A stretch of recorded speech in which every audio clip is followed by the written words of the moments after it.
వృషభ రాశి వారికి ఈ వారం ఏప్రిల్ 22 నుండి 28 వరకు ఒక చిన్న తప్పు ఒక పెద్ద నష్టాన్ని తెచ్చిపెడుతుంది. జాగ్రత్త. గోచార గ్రహస్థితి ప్రకారం శుక్రుడు బలంగా ఉన్నాడు.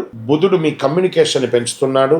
రాహు ప్రభావంలో కొంత కన్ఫ్యూషన్ ఉంటుంది. ఇది అవకాశాల వారం, కానీ క్లారిటీ చాలా ముఖ్యం. ప్రభుత్వ ఉద్యోగం చేస్తున్నటువంటి వారికి ఒక మంచి గుర్తింపు వస్తుంది. పెండింగ్ పనులన్నీ కూడా పూర్తి చేస్తారు. ప్రైవేట్ అండ్ ఐటీ సెక్టార్లో ఉన్న వాళ్ళకి కొత్త ప్రాజెక్ట్ వస్తుంది. వర్క్ లోడ్ మాత్రం పెరుగుతుంది. మీ మీద ట్రస్ట్ పెరుగుతుంది, కానీ ప్రెషర్ కూడా అంతే పెరుగుతుంది. జాగ్రత్త.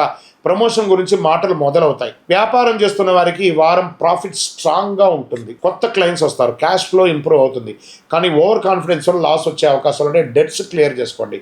ఈఎంఐలు కరెక్ట్గా కట్టండి, లేదా చిట్ ఫండ్స్లో ఆ యొక్క చిట్ ఫండ్ కట్టడము అవన్నీ కూడా ఏవే ఉంటాయి అవన్నీ కూడా క్లియర్ చేసుకోండి. ఇన్వెస్ట్మెంట్ చేసేటప్పుడు డబుల్ చెక్ చేసుకోండి. ఇంకా రాజకీయంలో ఉన్నవారు మీ ఇన్ఫ్లుయెన్స్ అనేది పెరుగుతుంది అని కూడా చెప్పొచ్చు. ప్రజాక్షేత్రంలో వెళ్ళినప్పుడు జాగ్రత్తగా ఉంటే రియల్ ఎస్టేట్లో ఉన్నవారు మంచి డీల్స్ వస్తాయి, కానీ నెగోషియేషన్ చాలా ముఖ్యం. కుటుంబంలో జాగ్రత్తగా ఉండాలి. భార్యాభర్తల మధ్య సఖ్యత లోపం ఉంటుంది, కాస్త చూసుకోండి. ఇంకా నూతనంగా పెళ్లి చేయాలనుకున్న వాళ్ళకి పాజిటివ్ న్యూస్ వచ్చే అవకాశం ఉంటుంది. ఫ్రెండ్స్ రిలేటివ్స్తో బాండింగ్ పెరుగుతుంది. షేర్ మార్కెట్లో ఉన్న వాళ్ళు ఈ వారం ప్రాఫిట్ చాలా వచ్చే అవకాశాలు ఉన్నాయి. లాంగ్ టర్మ్ పెట్టుబడులు మంచిది, కానీ రిస్కీ ట్రేడింగ్ అవాయిడ్ చేయండి. విద్యార్థులకి ఈ వారం ఫోకస్ స్ట్రాంగ్గా ఉంటుందని కూడా చెప్పొచ్చు. విదేశాలకు వెళ్ళాలనుకున్న వారికి ఇది ఒక ఇంపార్టెంట్ అప్డేట్ వస్తుంది. హెల్త్ పరంగా ఫుడ్ హ్యాబిట్స్ అనేది కొంచెం మారాలి. వెయిట్ గెయిన్ చేస్తారు. స్ట్రెస్ కంటే లైఫ్ స్టైల్ మీకు సమస్య అవుతుంది. ఇంకా ఒక పవర్ఫుల్ రెమెడీ చెప్తాను, వినండి. శుక్రవారం రోజు లక్ష్మీదేవికి పూజ చేయండి. తెల్ల పూలతో అర్చన చేయండి.